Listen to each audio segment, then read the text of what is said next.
You came back for more of Alice's Adventures in Wonderland. We are now on chapter 4.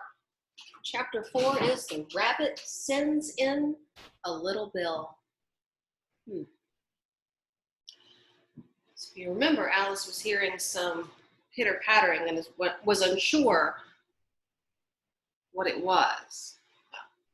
It was the White Rabbit, trotting slowly back again and looking anxiously about as it went, as if it had lost something, and she heard it muttering to itself, the Duchess, oh my dear paws, oh my fur and whiskers shall get me executed, as sure as ferrets are ferrets. Where can I have dropped them, I wonder?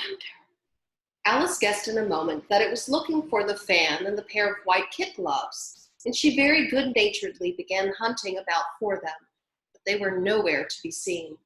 Everything seemed to have changed since her swim in the pool, and the great hall, with the glass table and the little door, had vanished completely. Very soon the rabbit noticed Alice as she went hunting about, and called out to her in an angry tone, "Why, Mary Ann, what are you doing out here? Run home this moment and fetch me a pair of gloves and a fan, quick now!" And Alice was so much frightened that she ran off at once in the direction it pointed to, without trying to explain the mistake it had made. "He took me for his housemaid," she said to herself as she ran. "How surprised he'll be when he finds out who I am. But I'd better take him his fan and gloves, that is, if I can find them." As she said this, she came upon a neat little house, on the door of which a bright brass plate with the name W. Rabbit engraved upon it. She went in without knocking and hurried upstairs in a great fear lest she'd meet the real Mary Ann and be turned out of the house before she had found the fan and gloves. "How queer it seems," Alice said to herself, "to be going messages for a rabbit. I suppose Dinah'll be sending me messages next." And she began fancying the sort of thing that would happen. "Miss Alice, come here directly and get ready for your walk. Coming in a minute, nurse, but I've got to watch this mouse hole till Dinah comes back and see that the house doesn't get out." "Only I don't think," Alice went on, "that they'll let Dinah stop in the house if it began ordering people about like that." By this time, she had found her way into a tidy little room with a table in the window, and on it, as she had hoped, a fan and 2 or 3 pairs of tiny white kid gloves. She took up the fan and the pair of gloves and was just going to leave the room when her eye fell upon a little bottle that stood near the looking-glass. There was no label this time with the words "Drink me," but nevertheless she uncorked it and put her lips. "I know something interesting will happen," she said to herself, "whenever I eat or drink anything, so I'll just see what this bottle does. I do hope it'll make me grow large again, for really I'm tired of being such a tiny little thing." It did so indeed, and much sooner than she had expected. Before she had drunk half the bottle, she found her head pressing against the ceiling and had to stoop to save her neck from being broken. You see Alice growing? She hastily put down the bottle, saying to herself, "That's quite enough. I hope I shan't grow any more. As it is, I can't get out the door. I do wish I hadn't drunk quite so much." Alas, it was too late to wish that. She went on growing and growing, and very soon had to kneel down on the floor. In another minute, there was not even room for this. She tried the effect of lying down with one elbow against the door and the other arm curled around her head. Still she went on growing, and as a last resource, she put one arm out the window and one foot up the chimney and said to herself, "Now I can do no more, whatever happens. What will become of me?" Luckily for Alice, the little magic bottle had now had its full effect, and she grew no longer. Still, it was very uncomfortable, and as there seemed to be no sort of chance of her ever getting out of the room again, no wonder she felt unhappy. Gosh, guys, look at her. She looks miserable. was much pleasanter at home, thought poor Alice, when one wasn't always growing larger and smaller and being ordered by mice and rabbits. I almost wish I hadn't gone down the rabbit hole, and yet it's rather curious, this sort of life. I do wonder what can have happened to me. When I used to read fairy tales, I fancied that kind of thing never happened. And now, here I am in the middle of one. There ought to be a book written about me. That there ought. And when I grow up, I'll write one. But I'm grown up now, she added in a sorrowful tone. At least there's no room to grow up anymore here. But then, thought Alice, shall I never get any older than I am now? That'll be a comfort one way, never to be an old woman, but then always to have lessons to learn. Oh, I shouldn't like that. Oh, you foolish Alice, she answered herself. How can you learn lessons in here? Why, there's hardly any room for you, and no room at all for any lesson books.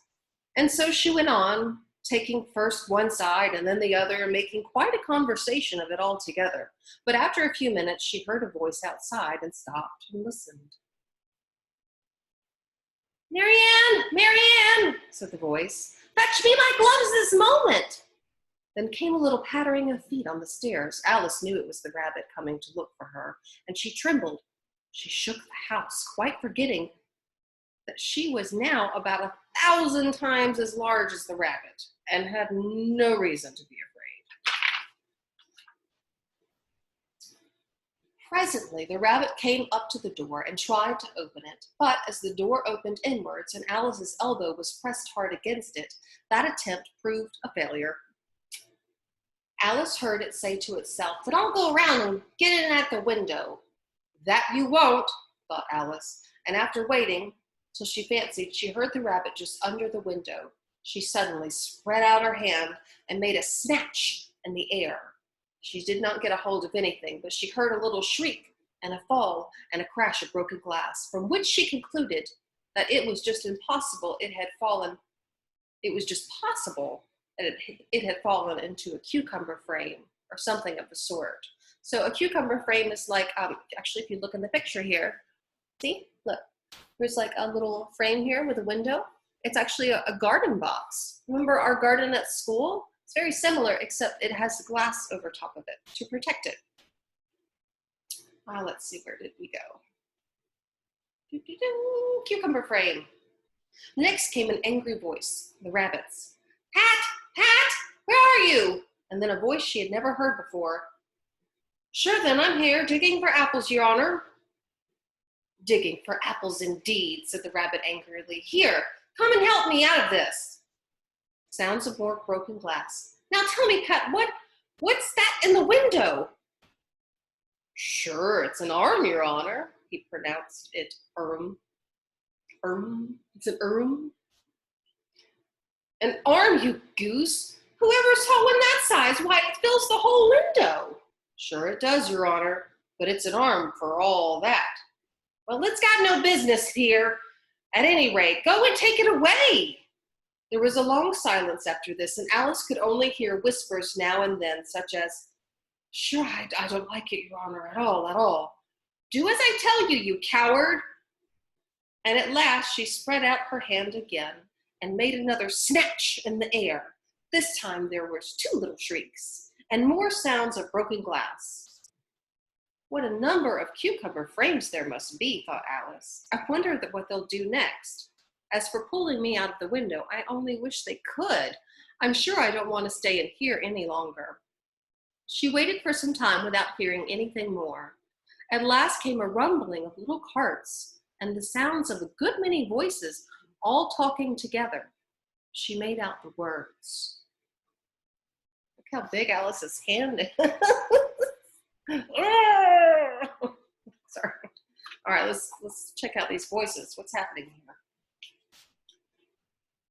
Oh, here, this is all the voices. Where's the other ladder? Why, I hadn't to bring but one. Bill's got the other. Bill, fetch it here, lad. Here, put him up at the corner. No, tie him together first. They don't reach half high enough yet. Oh, they'll do well enough. Do that particular. Here, Bill, catch on this whole rope. Will the roof bear? Mind that loose slate.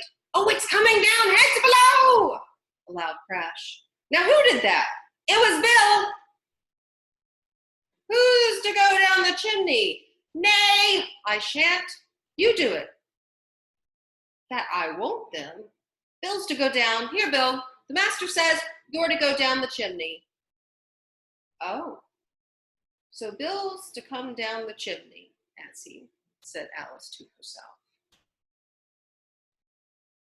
Why, they seem to put everything upon Bill. I wouldn't be in Bill's place for a good deal. This fireplace is narrow, to be sure, but I think I can kick it a little. She drew her foot as far down the chimney as she could and waited till she heard a little animal. She couldn't guess of what sort it was, scratching and scrambling about in the chimney close above her. Then saying to herself, "This is Bill," she gave one sharp kick and waited to see what happened next. The first thing she heard was a general chorus of, "There goes Bill!"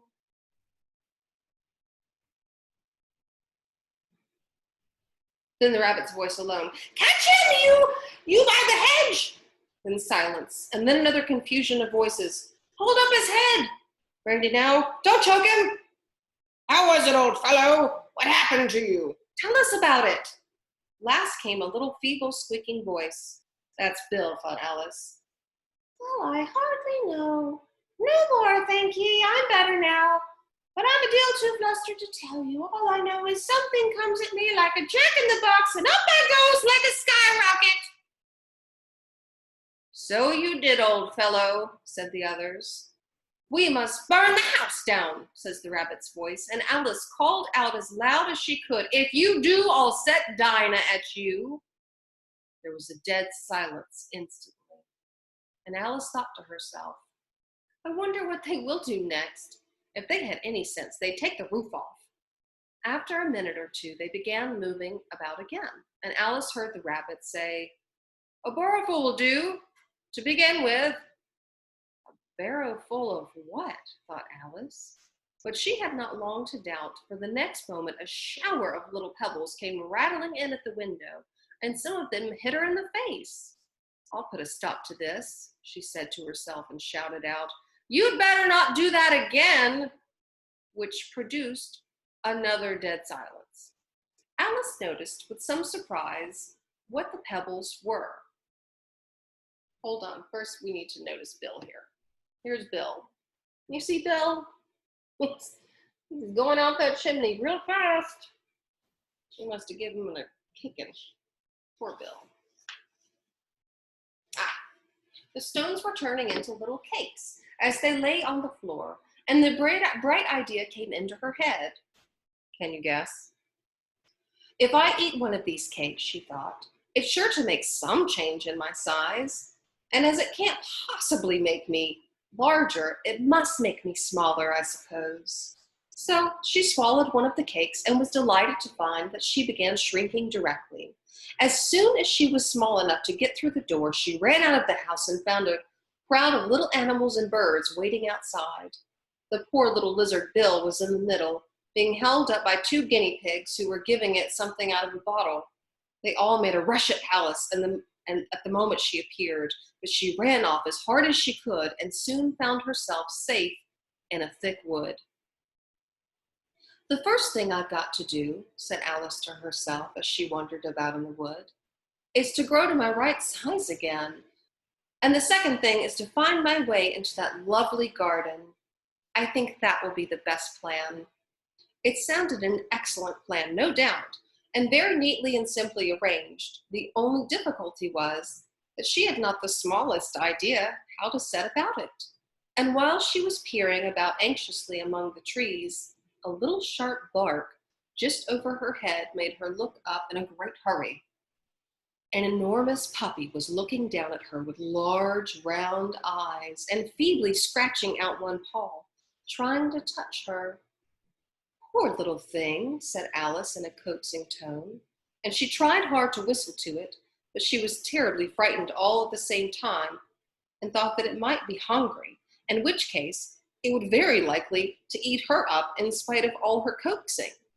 Hardly knowing what she did, she picked up a little bit of a stick and held it out to the puppy, whereupon the puppy jumped into the air off all of its feet at once with a yelp of delight and rushed at the stick and made believe to worry it. Then Alice dodged behind a great thistle to keep herself from being run over. And then the moment she appeared on the other side, the puppy made another rush at the stick and tumbled head over heels in its hurry to get a hold of it. Then Alice, thinking it was very like having a game of play with a cart horse and expecting every moment to be trampled under its feet, ran around the thistle again. Then the puppy began a series of short charges at the stick, running a little way forwards each time and a long way back, and barking hoarsely all the while, till at last it sat down a good way off, panting with its tongue hanging out of its mouth, and its great eyes half shut. Let me show you this puppy dog. It's huge. Oh, see, there's the thistle that Alice was hiding behind and the little stick.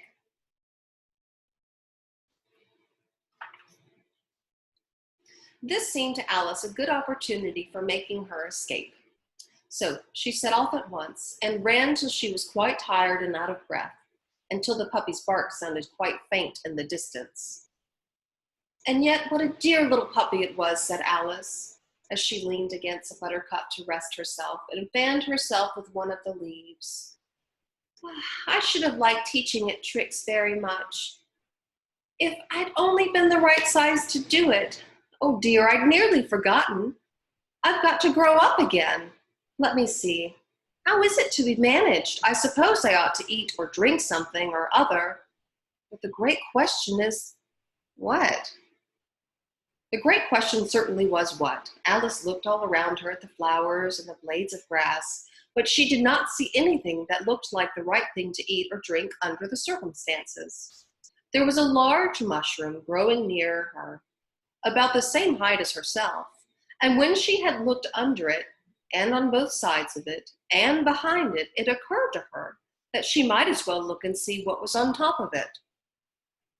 She stretched herself up on tiptoe and peeked over the edge of the mushroom, and her eyes immediately met those of a large caterpillar that was sitting on top with its arms folded, quietly smoking a long hookah and taking not the smallest notice of her or anything else. All right, that's the end of chapter 4. We'll have to see what this caterpillar business is about. Bye-bye.